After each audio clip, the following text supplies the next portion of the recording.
شكرا يا ربي شكرا هديت قلبي شكرا. الحمد لله نحمده ونستعينه ونستغفره ونؤمن به ونتوكل عليه ونعوذ بالله من شرور أنفسنا ومن سيئات أعمالنا. من يهده الله فلا مضل له ومن يضلل فلا هادي له. ونشهد أن لا إله إلا الله وحده لا شريك له ونشهد أن سيدنا ومولانا محمدا عبده ورسوله. أما بعد، فقد قال الله تبارك وتعالى في القرآن المجيد والفرقان الحميد: فأعوذ بالله من الشيطان الرجيم، بسم الله الرحمن الرحيم. يا أيها النبي قل لأزواجك وبناتك ونساء المؤمنين يدنين عليهن من جلابيبهن ذلك أدنى أن يعرفن فلا يؤذين وكان الله غفورا رحيما. وقال الله تبارك وتعالى: وإذا سألتموهن متاعا فاسألوهن من وراء حجاب ذلكم أطهر لقلوبكم وقلوبهن. وقال النبي صلى الله عليه وسلم: الحياء من الإيمان والإيمان من الجنة والبذاء من الجفاء والجفاء من النار. صدق الله العظيم وصدق رسوله النبي الكريم ونحن على ذلك لمن الشاهدين والشاکرین والحمد للہ رب العالمین. حاضرین جمعہ، میرے بزرگوں، پیارے بچوں، السلام علیکم ورحمۃ اللہ وبرکاتہ. آج کا ہمارا جو خطبہ جمعہ کا موضوع ہے وہ ہے پردے کی اہمیت اور ویلنٹائن ڈے کی حقیقت. پیارے بھائیوں، اللہ رب العالمین نے خواتین کو جو مقام اور مرتبہ عطا فرمایا ہے اور اس سلسلے میں ان کی تقدس کی حفاظت کے لیے، ان کی عزت و آبرو کی حفاظت کے لیے جو تعلیمات دی ہیں وہ دنیا کے کسی بھی مذہب میں پائی نہیں جاتی ہیں. اس کی ایک الگ ہی حیثیت ہے، اس کا ایک الگ ہی اپنا مقام ہے. اللہ رب العالمین نے عورت کو اس لیے ہرگز پیدا نہیں کیا ہے کہ وہ سماجی جانور بن جائے یا معاشی جانور بن جائے اور وہ روڈوں کی خاک چھانتی پھرے، دفتروں کے چکر لگاتی پھرے، مردوں کی ہوس کا نشانہ بنتی پھرے اور اپنی عزت و آبرو کو نیلام کرتی پھرے. اللہ رب العالمین نے اس کو اس لیے پیدا ہی نہیں کیا ہے، بلکہ اللہ رب العالمین نے اس کو اس لیے پیدا کیا ہے تاکہ وہ اپنے ان تمام معاشی ذمہ داریوں سے سبکدوش ہو کر کے وہ گھر کے ماحول کو بہتر سے بہتر بنانے کی کوشش کرے، اپنے اولاد کی تربیت کرے، شوہر کے گھر کو جنت جیسا گھر بنانے کی کوشش کرے. اسی لیے آپ دیکھیں گے کہ اللہ رب العالمین نے بلا ضرورت عورتوں کا گھر سے نکلنا بھی منع کر دیا ہے. قرآن مجید میں اللہ تعالیٰ نے ارشاد فرمایا: وَقَرْنَ فِي بُيُوتِكُنَّ وَلَا تَبَرَّجْنَ تَبَرُّجَ الْجَاهِلِيَّةِ الْأُولَى، کہ تم اپنے گھروں میں قرار کے ساتھ رہو، یعنی گھروں میں ٹک کر رہو اور زمانے جاہلیت کی طرح بناؤ سگار کر کے ادھر ادھر نہ پھرتی رہو، باہر نہ پھرو. پیارے بھائیوں، ایسا ہرگز نہیں ہے کہ اسلام عورتوں کو گھر سے نکلنے ہی نہیں دینا چاہتا ہے. نعوذ باللہ، کوئی سوچ لے کہ یہ آیت تو کہتی ہے کہ بھائی عورتوں کو گھر سے نکلنا ہی نہیں چاہیے. ایسا نہیں ہے. ضرورت کے تحت وہ گھر سے باہر بھی نکلے، معاش بھی کر سکتی ہے، لیکن اس کے لیے اللہ رب العالمین نے ایک حد بھی مقرر کر دی ہے، اور یہ کہ جب وہ باہر نکلے تو اپنے اوپر پردہ ڈال لیا کرے. بازار سے کچھ لانا ہے، گھر میں کوئی موجود نہیں ہے، کچھ لانا ہے، کچھ ان کے اپنی ضروریات کی چیزیں ہوتی ہیں جو وہ خود جا کر لینا چاہتی ہیں. بیمار ہو گئی ہیں، کچھ پریشان ہے، کوئی دوائی وغیرہ لے کر آنی ہے، تو ایسی صورت میں اسلام یہ ہرگز نہیں کہتا ہے کہ گھروں میں رہو، پڑی رہو، باہر مت نکلو. نہیں، بلکہ کہتا ہے کہ پردے کا آداب اور اس کے جو احکامات ہیں اس کا پورا لحاظ رکھو اور اس کے بعد تم باہر نکلو. پیارے بھائیوں، یہ اللہ رب العالمین نے عورت کا جو مقام دیا ہے اسلام کے اندر وہ تمام مذاہب سے بالکل ہٹ کر کے دیا ہے. دیگر مذاہب کے اندر یہ مقام اور یہ مرتبہ ہرگز نہیں ملتا، یہ وہ مقام اور مرتبہ ہرگز نہیں ملتا جو اسلام نے عورتوں کو دیا ہے۔ چنانچہ آپ دیکھ لیجئے کہ زمانے جاہلیت کو لے لیجئے یا دور جاہلیت کو لے لیجئے، دونوں زمانوں میں لڑکیوں کی پیدائش کو عار سمجھا جاتا ہے۔ ان کی پیدائش پر لوگ ناک اور منہ چڑھانا شروع کر دیتے ہیں، ان کی پیدائش کو لوگ عار سمجھتے ہیں، ان کی پیدائش پر لوگوں کو پریشانی ہو جاتی ہے۔ چنانچہ زمانے جاہلیت کے نقشے کو کھینچتے ہوئے اللہ رب العالمین نے ارشاد فرمایا وَإِذَا بُشِّرَ أَحَدُهُم بِالْأُنثَىٰ ظَلَّ وَجْهُهُ مُسْوَدًّا وَهُوَ كَظِيمٌ يَتَوَارَىٰ مِنَ الْقَوْمِ مِنْ سُوءِ مَا بُشِّرَ بِهِ أَيُمْسِكُهُ عَلَىٰ هُونٍ أَمْ يَدُسُّهُ فِي التُّرَابِ، کہ اللہ رب العالمین نے ارشاد فرمایا کہ اور جب ان میں سے کسی کو لڑکی کی خوشخبری سنائی جاتی تھی تو اس کا چہرہ سیاہ ہو جاتا تھا۔ یہ زمانے جاہلیت کا جو نقشہ اللہ رب العالمین نے قرآن مجید میں کھینچا ہے کہ جب ان میں سے کسی کو، یعنی زمانے جاہلیت میں جب لوگوں کو کہا جاتا تھا کہ بھائی آپ کے ہاں مبارک ہو، آپ کے ہاں لڑکی ہوئی ہے، تو اس کی وجہ سے ان کے چہرے سیاہ ہو جاتے تھے اور دل ہی دل میں گھٹنے لگتا تھا کہ جو بری خبر اسے سنائی گئی ہے اس کی وجہ سے وہ لوگوں سے منہ چھپائے پھرتا تھا اور یہ سوچتا تھا کہ آیا اس ذلت و رسوائی کے ساتھ زندہ رہے یا اسے زندہ درگور کر دے، اپنے پاس رکھے یا زندہ درگور کر دے۔ اب آپ تصور کیجئے کہ کیا زمانہ تھا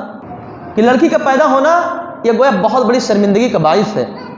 کہ اس کے ہاں لڑکی پیدا ہو گئی۔ تو یہی وجہ ہے کہ اسلام میں لڑکی کی پیدائش پر بہت زیادہ اجر و ثواب کی امید بھی دی گئی ہے۔ زمانے جاہلیت کے ان رسوم و رواج کو اور زمانے جاہلیت کے خطرناک جو حالات ہیں ان حالات پر بہت زبردست طریقے سے قرآن میں تبصرہ کیا گیا ہے۔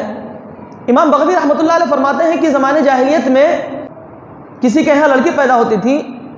تو اگر اسے زندہ رکھنا ہوتا تھا تو جب 5-6 سال کی ہو جاتی تھی تو اس کے اوپر ایک اونی چادر یا اونی کپڑا ڈال کر کے اسے بکریوں اور بھیڑوں کو چرانے کے لیے باہر کہیں دور بھیج دیا جاتا تھا، جہاں وہ جاتی تھی اور بکریاں وغیرہ چلاتی تھی۔ اس سے مطلب سمجھا جاتا کہ یہ زندہ رہے گی۔ لیکن اگر لڑکی کو مارنا مقصود ہوتا تھا تو پھر اس کو 5-6 سال کے بعد باپ جاتا تھا اور جا کر کے جنگل میں کوئی گڑھا وغیرہ پہلے سے کھود کے آ جاتا تھا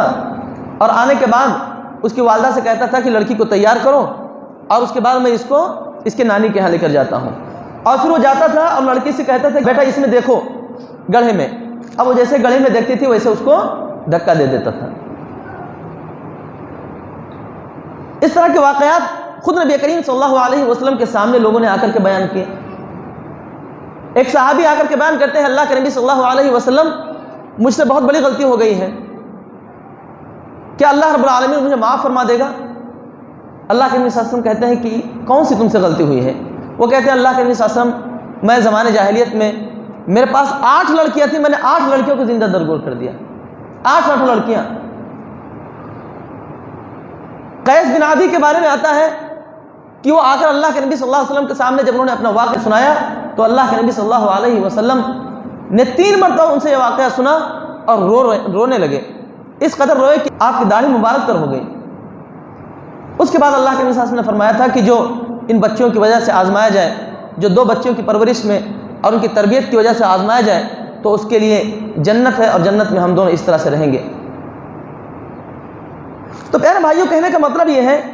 کہ زمانے جاہلیت میں بھی یہ ہوتا تھا اور دور جاہلیت میں بھی ہو رہا ہے۔ ہم اس کو پڑھا لکھا دور نہیں کہہ سکتے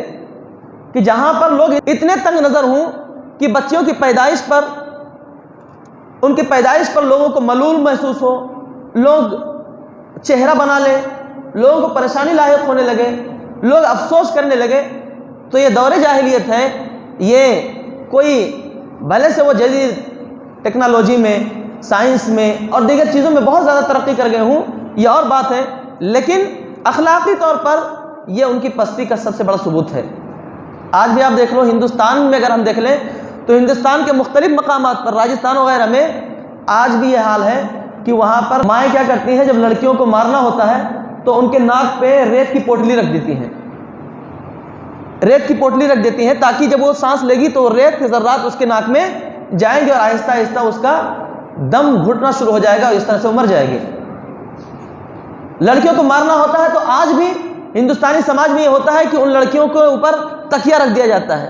یا کوئی ایسی وزن چیز رکھ دی جاتی ہے جس سے وہ گھٹن کی وجہ سے مر جائے۔ ہندوستانی سماج میں آج بھی یہ چیزیں ہو رہا ہے کہ الٹرا ساؤنڈ کے ذریعے سے یا دیگر ذرائع کے ذریعے سے یہ جب معلوم پڑ جاتا ہے کہ بھائی لڑکی ہے تو پھر ایسی صورت میں اس کو قتل کر دیا جاتا ہے، پیٹھی کے اندر حمل ضائع کرا دیا جاتا ہے۔ یہ تمام کی تمام چیزیں ہوتی ہیں، صرف قتل کرنے کی جو اولاد کو قتل کرنے کی جو طریقہ ہے وہ بدل گیا ہے، باقی اولاد کو قتل کیا جاتا ہے، خصوصاً لڑکیوں کو قتل کرنے کا معاملہ جیسے زمانے جاہلیت میں تھا ویسے آج بھی موجود ہے، بس صرف طریقہ کار بدل گیا ہے۔ تو پیارے بھائیوں، اسلام نے عورت کو بہت بڑا مقام اور مرتبہ عطا کیا ہے، ایسا مقام اور مرتبہ عطا کیا ہے کسی اور مذہب نے یہ مقام اور مرتبہ نہیں دیا ہے۔ چنانچہ آپ دیکھیں گے کہ اللہ رب العالمین نے عورت کو کبھی بیٹی کی حیثیت دی، کبھی ماں کی حیثیت دی، کبھی بیوی کی حیثیت دی۔ اب آپ دیکھ لو، اسلام نے بیٹی کی حیثیت سے سب سے اہم مقام اس کو عطا کیا، کیونکہ بیٹی ہی ماں بنتی ہے، بیٹی ہی بیوی بنتی ہے، بیٹی ہی بہن بنتی ہے۔ اللہ رب العالمین کا معاملہ دیکھو اور عورتوں پر اللہ رب العالمین کا احسان دیکھو کہ اللہ رب العالمین نے ان کا مقام اور مرتبہ اتنا بلند کیا کہ اللہ کے نبی صلی اللہ علیہ وسلم کے ذریعے سے ان کے مقام اور مرتبے کو اتنا اونچا کر دیا کہ اللہ کے نبی صلی اللہ علیہ وسلم نے ارشاد فرمایا کہ من بلی من هذه البنات شيئا فاحسن الیہن کن له سترا من النار۔ اللہ کے نبی صلی اللہ علیہ وسلم نے ارشاد فرمایا کہ جس شخص کو ان بیٹیوں کی وجہ سے کسی طرح کی آزمائش میں مبتلا کیا گیا اور پھر وہ ان سے اچھائی کرتا ہے تو یہ اس کے لیے جہنم سے پردہ بن جائیں گے۔ اب آپ دیکھو، اسی سماج اور معاشرے میں جس سماج اور معاشرے میں لڑکیوں کو زندہ درگور کیا جاتا تھا، یہ تعلیم دی گئی کہ لوگوں، تم جسے اپنے لیے باعث عار سمجھتے ہو، تم جن لڑکیوں کو اپنے لیے باعث تنگ سمجھتے ہو اور یہ سمجھتے ہو کہ یہ لڑکیاں ہماری بے عزتی کا، ہماری بدنامی کا سبب بنیں گی، یہی لڑکیاں تمہارے لیے جہنم سے آڑ کا سبب ہیں۔ ان کی بہترین تعلیم و تربیت کرو، ان کی بہترین پرورش کرو، ان کے اخلاق و کردار کو سنوارنے کی بھرپور کوشش کرو، اور جب وہ بالغ ہو جائیں، بڑی ہو جائیں تو ان کے کسی نیک اور صالح انسان سے اس کی شادی کر دو، تو یہ چیزیں تمہارے لیے جنت کا باعث بن جائیں گے، جہنم سے آڑ بن جائیں گے۔ یہ اللہ کے نبی صلی اللہ علیہ وسلم کی تعلیم ہے۔ اللہ کے نبی صلی اللہ علیہ وسلم نے ایک جگہ ارشاد فرمایا، حضرت انس رضی اللہ عنہ اس کے راوی ہیں کہ من عال جاریتین حتی تبلغ جاء یوم القیامت انا وهو وضم اصابعه۔ اللہ کے نبی صلی اللہ علیہ وسلم نے ارشاد فرمایا کہ جو شخص دو لڑکیوں کی پرورش کرے یہاں تک کہ وہ بالغ ہو جائیں تو وہ اور میں قیامت کے دن ایسے ہوں گے جیسی میری یہ دونوں انگلیاں ہیں۔ اس طرح سے اللہ کے نبی صلی اللہ علیہ وسلم نے اشارہ کر کے ارشاد فرمایا۔ اس سے آپ اندازہ لگائیے، تو سماج اور معاشرے میں اس طرح کی برائیاں آج بھی موجود ہیں۔ ضرورت اس بات کی ہے کہ ہم اس چیز کو سمجھیں کہ ایک بیٹی کی پرورش پر، اس کی تعلیم و تربیت پر، اس کے اخلاق و کردار کو سنوارنے پر اور اس کو سماج اور معاشرے کے لیے بہتر سے بہتر خاتون بنانے پر اللہ رب العالمین نے کیا اجر و ثواب ہمارے لیے رکھا ہے۔ ہم اس کو اپنے لیے تنگ، اس کو اپنے لیے بے عزتی کا باعث نہ سمجھیں، اس کو ہم اپنے لیے یہ نہ سمجھیں کہ یہ لڑکی بڑی ہوگی، نہ جانے اس کے اخلاق و کردار کیسے ہوں گے، یہ ہماری بے عزتی کرائے گی، سماج اور معاشرے میں ہماری ناک کٹائے گی، اس لیے بہتر ہے کہ اس کو ابھی سے مار دیا جائے۔ یہ فیصلہ کرنے والے ہم کون ہوتے ہیں؟ لڑکی کی تعلیم و تربیت کرنا نہیں چاہتے اصل میں، بعد میں جب لڑکی بگڑتی ہے تو اس کو قتل کرتے ہیں، اس کو مارتے ہیں، اس کو پیٹتے ہیں، اور جب اس کی تعلیم و تربیت کا مرحلہ رہتا ہے تب اس پر کوئی دھیان نہیں دیتے ہیں، تب کہتے ہیں ہماری لڑکی بڑی اچھی ہے۔ یہ جو لڑکوں کی تعلیم و تربیت کا جو مرحلہ ہے، ان تعلیم و تربیت کے مراحل میں ہم کیا سکھا رہے بچوں کو؟ ہم نے ان کی تعلیم و تربیت کا کیا انتظام کیا؟ ہم نے تو یہ سوچا کہ ہماری بچی 12ویں پڑھ لے، ہماری بچی ایم اے کر لے، بی اے کر لے، بی ایڈ کر لے، لیکن اس کی دینی اور اخلاقی تعلیم و تربیت کی ہم نے کوئی فکر نہیں کی۔ کالجز کے اندر ہمارا معاملہ یہ ہے کہ پورے جینٹس ٹیچر ہیں، لڑکیاں بالغ ہیں، ان بالغ لڑکیوں کو پڑھانے والے جینٹس ٹیچر ہیں، اور ان بالغ لڑکیوں کے ساتھ بالغ لڑکے بھی بیٹھتے ہیں کلاس کے اندر. آپ دیکھ لو، یہ چیزیں ہیں بالکل مخلوط تعلیم. اب مخلوط تعلیم جہاں ہوگا، جب دو گرم چیزیں ایک ساتھ ہوں گی، وہاں پر آپ کیسے تصور کر سکتے ہیں کہ یہاں پر برائی نہیں پنپے گی؟ ہم یہ کہتے ہیں کہ بھائی اگر تمہارے پاس، تم کسی عالم کو نہیں لگا سکتے ہو پڑھانے کے لیے، ان کی تعلیم و تربیت کے لیے، اگر کسی عالم دین کا انتظام نہیں کر سکتے تم، حالانکہ تم کتنے پاتے، 60 70 80 ہزار روپے پاتے، 10 ٹیچر. میرا خیال ہے کہ ایک کالج اگر بڑا کالج ہے تو کم سے کم کچھ نہیں تو 18 سے 20 ٹیچر رہتے ہیں، 15 16 10، اگر 10 بھی ہم پکڑ لیں تو اگر ایک ٹیچر کسی عالم دین کو رکھ کر کے اگر صرف 500 روپیہ دے، صرف 500 روپیہ دے، تو کم سے کم 5000 روپے ہو جائیں گے. 5000 دے کر کے کسی عالم کو رکھ کر کے ان کی دینی اور اخلاقی تعلیم و تربیت نہیں کی جا سکتی ہے، مورل ایجوکیشن نہیں دیا جا سکتا ہے. ان کو مورل ایجوکیشن دلائیں ہم. اگر یہ نہیں کر سکتے تو جو نظام الاوقات ہے اس کی تبدیل کریں. کیا ضرورت ہے کہ لڑکیوں کو ایک ساتھ پڑھائیں، لڑکوں کو ایک ساتھ پڑھائیں؟ آپ مزید ٹیچر بھرتی کرو، لڑکیوں کے تعلیمی اوقات الگ رکھو، لڑکوں کی تعلیمی اوقات الگ رکھو. اگر ان کا صبح ہے تو ان کا شام میں رکھو، ان کا شام میں ہے تو ان کا صبح میں رکھو. یہ سب نہ کرنے کی وجہ سے ہو یہ رہا ہے کہ ہماری لڑکیاں یا ہمارے لڑکے برائی کی طرف بڑی تیزی کے ساتھ بڑھ رہے ہیں، بڑی تیزی کے ساتھ جا رہے ہیں. یہ ہمارے اور آپ کے بچے ہیں، یہ ہمارے اور آپ کی اولاد ہے، یہ ہمارے اور آپ کی نسلیں ہیں جو آگے چل کر کے قوم کے اور سماج اور معاشرے کی بنیاد ڈالنے والے ہیں. یہ ہماری بچیاں ہیں، ہمارے بیٹے ہیں. ان کی تعلیم و تربیت پر ہم کیوں نہیں زور دیتے؟ ہم کیوں نہیں مینجمنٹ سے کہتے کہ بھائی ہماری بچوں کی تعلیم و تربیت کے لیے آپ کسی عالم دین کو رکھو؟ کیوں نہیں کہتے یہ بات؟ تو یہ بہت ضروری ہے کہ جہاں ہماری بچیاں پڑھتی ہیں، جہاں ہماری بیٹیاں پڑھتی ہیں، وہاں پر اس بات کی ہم پوری کوشش کریں کہ وہاں پر ہم کسی عالم دین کو بھی لگانے کی کوشش کریں، تاکہ ان کے مورل ایجوکیشن جو ہے، ان کی جو اخلاقی تعلیم ہے، ان کو دے. اس سلسلے میں جماعت اسلامی ہند نے الحمدللہ کوشش کی، لیکن اس سلسلے میں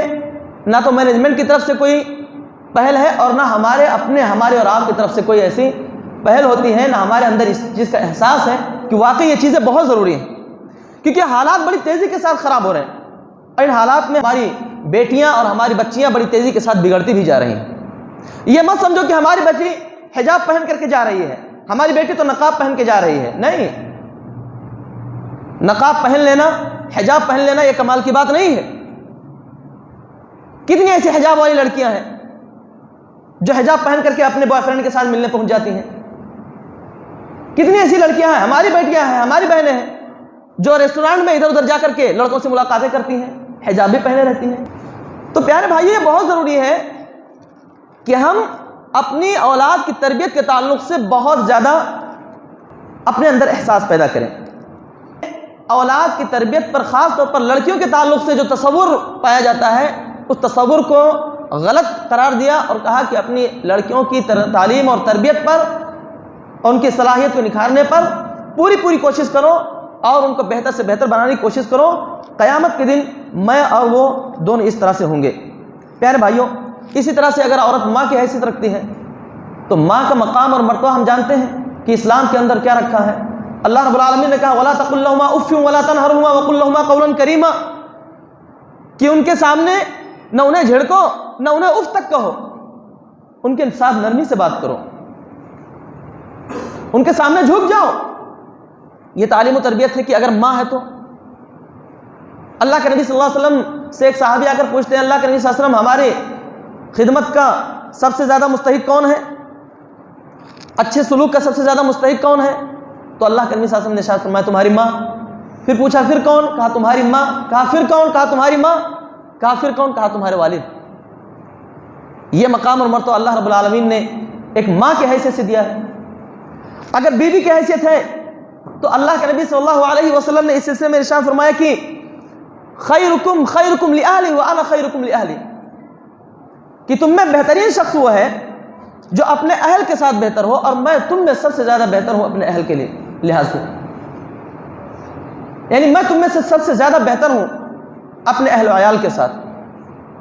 بیوی کے ساتھ اس سے سلوک کرنا، اس کے ساتھ اچھائی سے پیش آنا، یہ ایک مومن کا سب سے بہترین کردار ہے۔ اللہ کے نبی صلی اللہ علیہ وسلم نے ارشاد فرمایا ان اکمل المؤمنین ایمانا احسنهم خلقا والطفهم لاہلہ،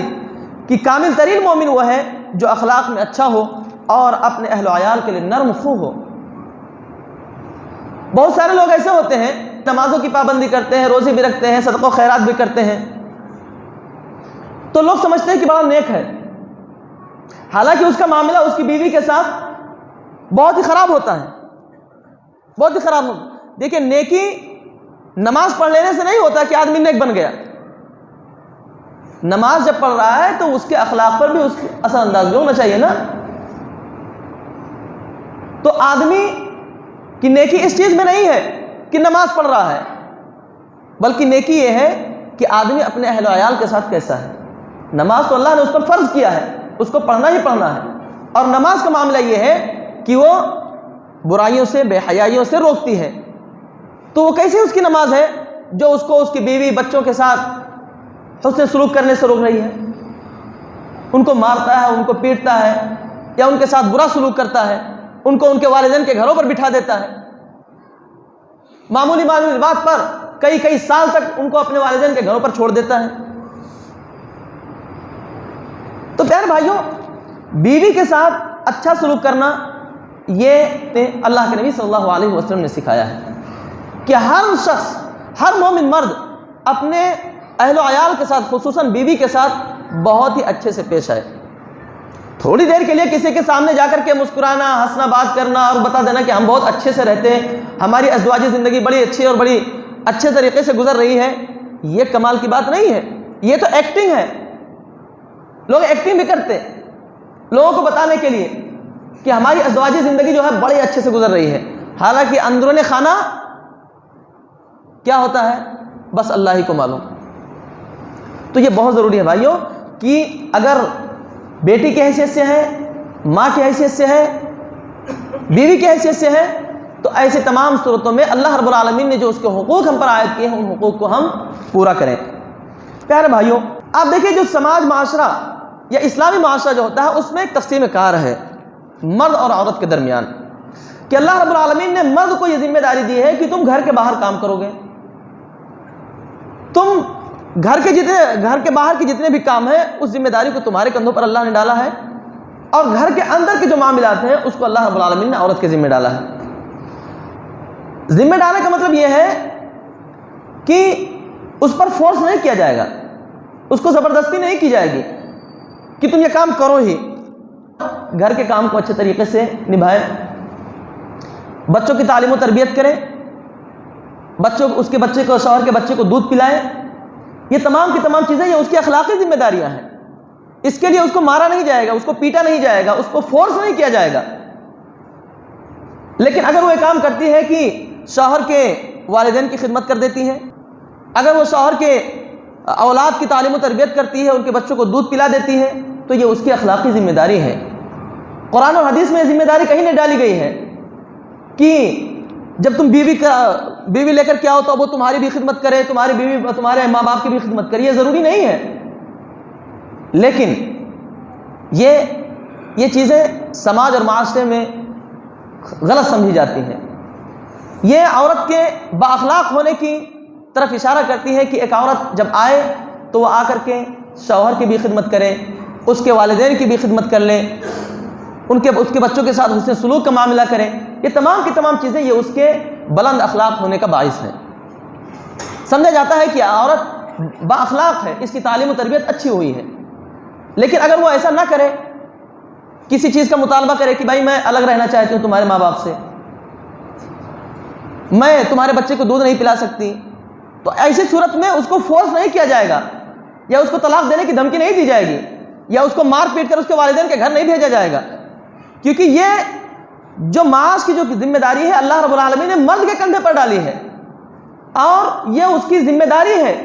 کہ اپنی عورت کو کھلائے پلائے، اس کو اچھے سے اچھا رکھے، اور وہ اس کا مطالبہ بھی کر سکتی ہے۔ کیونکہ جب نکاح ہوتا ہے تو ہم کیا کہتے ہیں،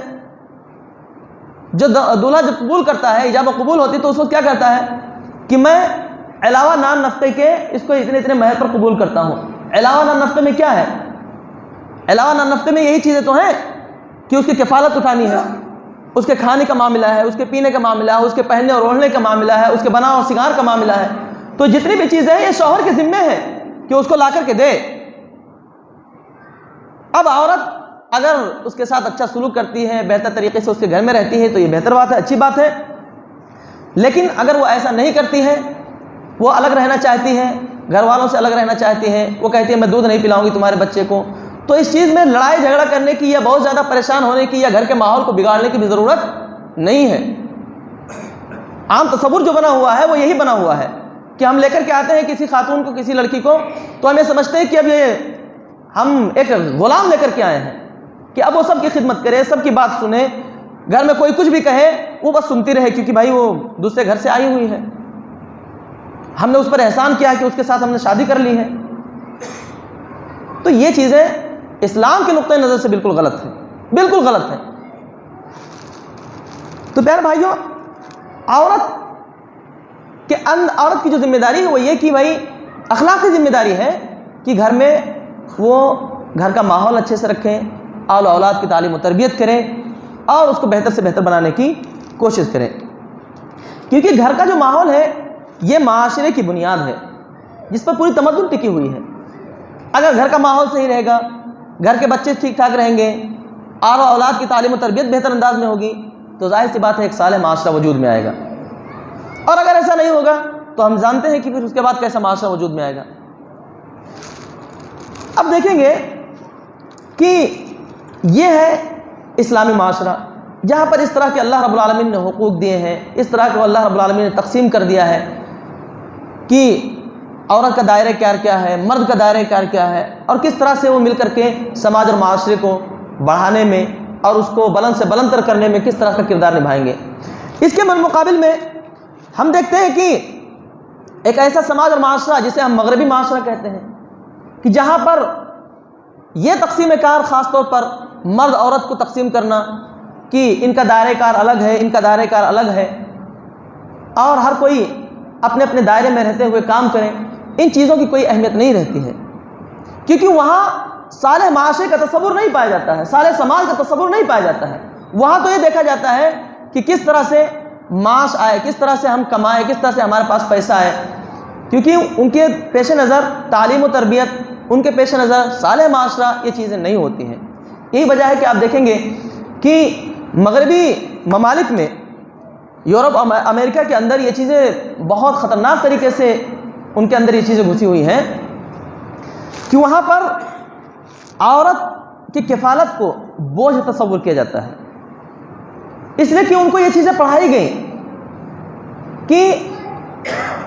عورت بھی تو تمہاری طرح ہے، وہ بھی تو کام کر سکتی ہے، یا عورت کی ذمہ داری تھوڑی نہ ہے کہ اپنے شوہر کی خدمت کرے یا اب اس کے ماں باپ کی خدمت کرے یا ان کو اس طرح کی چیزیں، یعنی گھر کی جو ذمہ داری ہے ان چیزوں سے اس کو متنفر کیا گیا۔ تو مردوں نے کیا کیا، اس کو صرف اپنے ہوس کا نشانہ بنایا، مردوں نے صرف اپنی خواہشات نفس کی تکمیل کے لیے اس کو سمجھا اور اس کی کفالت کی ذمہ داری لینے سے انکار کر دیا۔ یہی وجہ ہے پیارے بھائیوں کہ عورت کو یہ پٹی پڑھائی گئی کہ تم آزاد ہو۔ اب زمانہ گزر چکا جو پہلے زمانہ تھا کہ جب تم گھروں میں قید رہتی تھی، اب زمانہ ایسا ہے کہ بالکل آزادی کا زمانہ ہے، آزادی کا ماحول ہے، گھر سے نکلو، تمہارے لیے ایوان ہے، ان کے دروازے تمہارے اوپر کھلے ہیں، تم پی ایم بن سکتی ہو، تم وزیر اعظم بن سکتی ہو، تم ایم ایل اے بن سکتی ہو، تم نہ جانے کیا کیا بن سکتی ہو۔ اس طرح کے ان کو خواب دکھائے گئے، اور اس کے بعد آپ دیکھیے کہ اس خواب کا جو انہوں نے خواب دکھائے گئے تو اس کے نتیجے میں عورت باہر نکلی تو آپ دیکھو کہ آج عورتوں کے ساتھ کیا کچھ ہو رہا ہے۔ عورتوں کے ساتھ جو ننگا ناچ ناچا گیا پیارے بھائیوں، اتنا بھیانک ہے، اتنا زبردست فراڈ ہے کہ جس کا تصور بھی نہیں کیا جا سکتا ہے۔ آج آپ دیکھ لو کہ عورتوں کو ان کے گھر سے نکال کر کیا کیا کیا گیا ہے، ان کو نائٹ کلبوں میں لگایا گیا، ان کو ہر وہ نیچے سے نیچا کام دیا گیا جس کا تصور ہم کر نہیں سکتے۔ آپ دیکھ لو ہوٹلوں میں جو کمرے کی صفائی سے لے کر کے اور ان کو کھانے تک پہنچانے کا کام عورتیں کرتی ہیں، ویٹر کا کام عورتیں کرتی ہیں، اس کے علاوہ استقبالیہ پر عورتیں بیٹھتی ہیں، اس کے علاوہ جب کوئی ایسا معاملہ ہزاروں لوگوں کی خدمت کا انجام ایئر ہوسٹس کے ذریعے سے انہیں سے کرایا جاتا ہے۔ تو کہنے کا مطلب یہ ہے کہ یہ جو نعرہ دیا گیا کتنا خطرناک نعرہ تھا یہ کہ عورت کی آزادی کے نام پر، کہ اگر وہی عورت گھر کے اندر اپنے شوہر کی خدمت کرے، اگر وہی عورت اپنے گھر کے اندر شوہر کے والدین کی خدمت کرے، اگر وہی عورت گھر کے اندر اپنے اعلی اولاد کی تربیت کرے، ان کی خدمت کرے، ان کے لیے کھانا وغیرہ بنائے، تو کہتے تو قید ہو گئی، تجھے قید کر دیا گیا ہے۔ اور وہی عورت جب ہزاروں مردوں کی خدمت کرتی ہے، اور ہزاروں مردوں کی خدمت کرنے کے باوجود لوگوں کی بعض مرتبہ وہ کیا لوگوں کے ہوس کا نشانہ بھی بنتی ہے، ان کی خواہشات نفس کی تکمیل کا ذریعہ بھی بنتی ہے، تو کہا جاتا ہے کہ تم اب آزاد ہو۔ اچھا، اس کو نکالا گیا تھا، جس آزادی کا جھانسا دے کر کے اس کو نکالا گیا تھا کہ آؤ تمہارے لیے سیاست کے اور ایوان کے تمہارے لیے دروازے کھلے ہوئے ہیں، آؤ تم یہاں پر وزیر بنو، وزیر اعظم بنو، اور نہ جانے کیا کیا عہدے ہیں، تم جج بنو، تم فلاں فلاں فلاں بنو۔ لیکن آپ دیکھو کہ جن لوگوں نے نعرہ دیا، خود ان کے ممالک میں جا کر دیکھ لو کہ کتنے وزیر اعظم عورتیں بنی، کتنے ججز عورتیں بنی، بڑے بڑے عہدوں پر، بڑے بڑے پوسٹوں پر عورتیں کہاں تک پہنچی۔ آپ دیکھیں گے تو لاکھوں میں کوئی ایک ہوں گی، لاکھوں میں بتا رہا ہوں، لاکھوں میں ایک آدھ ہوں گی، لیکن ان ایک آدھ کو لے کر کے، انہیں ایک آدھ کو سامنے پیش کر کے تمام عورتوں کے ذہن میں بات بٹھا دیا گیا کہ تم بالکل آزاد ہو، تم بھی اس مقام اور مرتبے تک پہنچ سکتی ہو، اور اس کے لیے جد و جہد کرو، کوشش کرو۔ اور اس جد و جہد اور کوشش میں انہوں نے اپنی پوری عزت و آبرو کو نیلام کر ڈالا۔ تو پیارے بھائیوں، یہ عجیب پروپیگنڈا تھا جو انہوں نے کیا، جبکہ اس کے مقابلے میں عورت کے تعلق سے اسلام جو نظریہ پیش کرتا ہے وہ انتہائی اعتدال بھرا رویہ ہے کہ بھائی مرد کا کام یہ ہے کہ وہ عورت کے ساتھ بہتر سلوک کریں، اس کو گھر کے اندر رکھیں، اس کی تمام جائز خواہشات کی تکمیل کریں۔ عورت کی ذمہ داری یہ ہے کہ گھر میں رہتے ہوئے اپنے جائز مطالبات اپنے شوہر کے سامنے رکھیں، ساتھ ہی ساتھ گھر کے ماحول کو بہتر سے بہتر بنانے میں اپنا پورا کردار پیش کریں۔ یہ اس کی ذمہ داری ہے، اس کو آزاد کر دیا گیا ان تمام چیزوں سے۔ اگر شادی سے پہلے ہے تو شادی سے پہلے اس کی پوری ذمہ داری، اس کے معاش کی پوری ذمہ داری آپ دیکھو کہ باپ پر ہے یا بھائی پر ہے، اور شادی کے بعد شوہر پر ہے یا اولاد پر ہے۔ اللہ رب العالمین نے ان تمام چیزوں سے اس کو آزاد کر دیا، لیکن ان لوگوں نے، مغرب زدہ لوگوں نے عورت کو ایسے خواب دکھائے کہ بیچاری وہ ان چیزوں میں پھنس گئی۔ اور آپ دیکھیں گے بڑی تعجب کی بات یہ ہے کہ اتنا سب کچھ ہونے کے باوجود، یعنی عورت 8 گھنٹے تقریباً ڈیوٹی دیتی ہے، 8 گھنٹے ڈیوٹی دیتی ہے، اور 8 گھنٹے ڈیوٹی دینے کے بعد بھی جب وہ آتی ہے تو ایسا نہیں کہ اس کے لیے گھر میں کھانا بنا کے رکھا ہوا ہے اور آئے گی اور مست کھا کر کے سو جائے گی، ایسا نہیں ہے، بلکہ بیچاری آتی ہے، کھانا بھی بناتی ہے،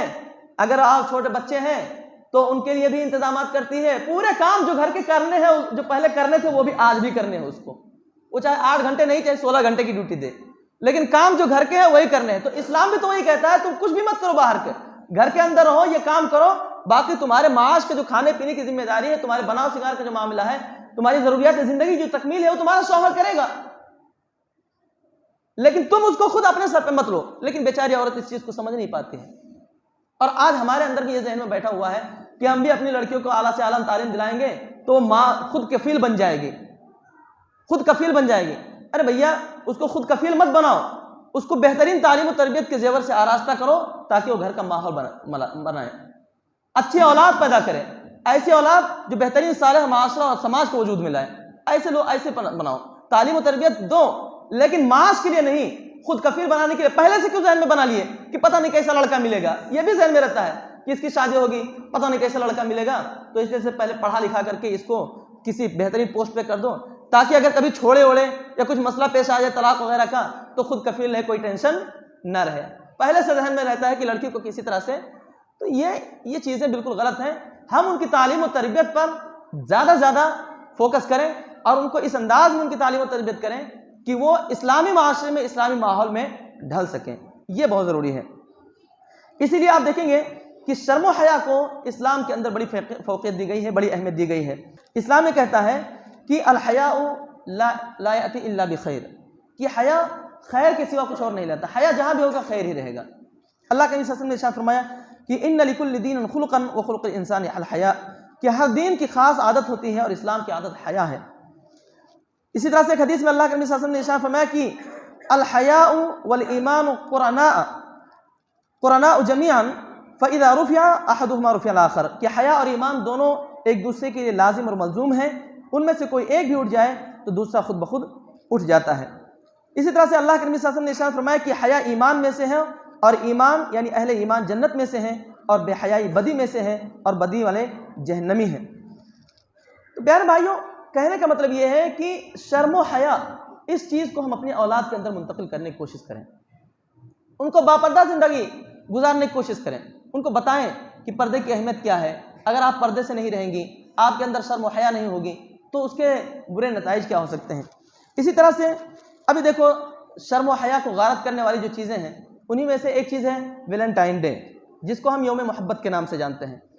یوم محبت کیا ہے؟ یہ 14 فروری آنے والا، آج 12 تاریخ ہے، کل یا پرسوں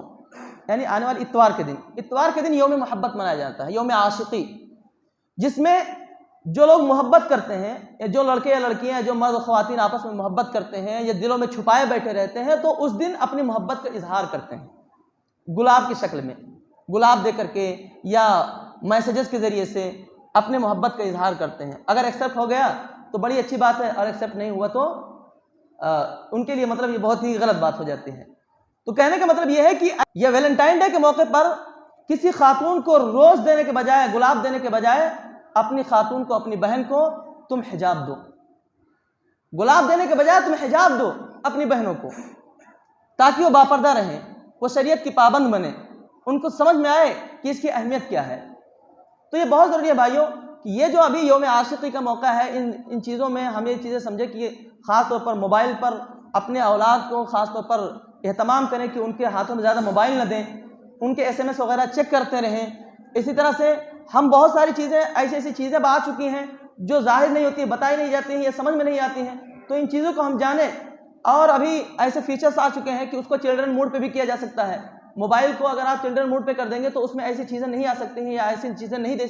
دیکھی جا سکتی ہیں جو اخلاق کو تباہ برباد کرنے والی ہیں۔ تو ایسے ایپس بھی ہیں جو آپ ڈاؤن لوڈ کریں اور اس کو اپنے موبائل میں ایپ کو ڈاؤن لوڈ کر لیں۔ ایسے فیچرز بھی آ چکے ہیں کہ اگر آپ چاہیں تو اس کو CC کیمرہ بھی بنا سکتے ہیں اپنے موبائل کو، کہ آپ کے گھر میں اگر 2 موبائل ہیں تو ایک موبائل کو آپ ایز اے CC کیمرہ استعمال کر سکتے ہیں، دوسرا اپنے موبائل اپنے پاس رکھ سکتے ہیں۔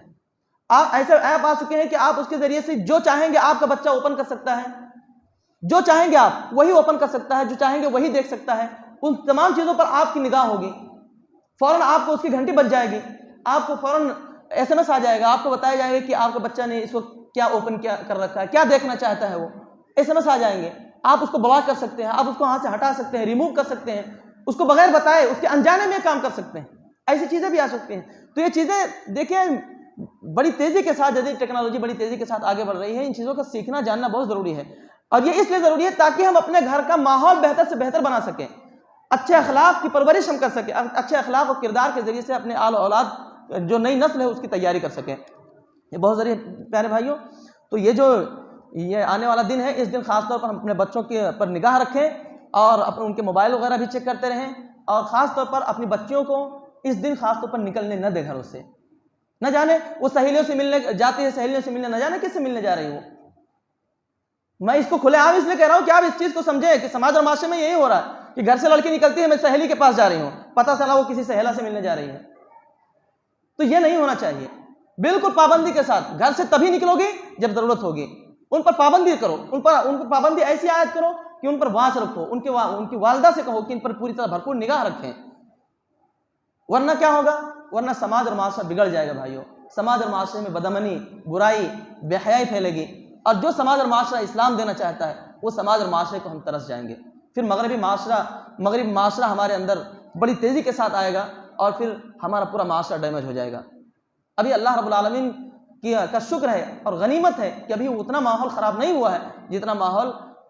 مغربی ممالک میں ہے یا دیگر قوموں کے اندر ہے۔ یہ چیزیں ہندوستانی سماج میں بھی آ چکی ہیں اور بڑی تیزی کے ساتھ پھیل رہی ہیں، خاص طور پر یوم محبت ویلنٹائن ڈے تو بڑی تیزی کے ساتھ پھیل رہا ہے، بڑی تیزی کے ساتھ۔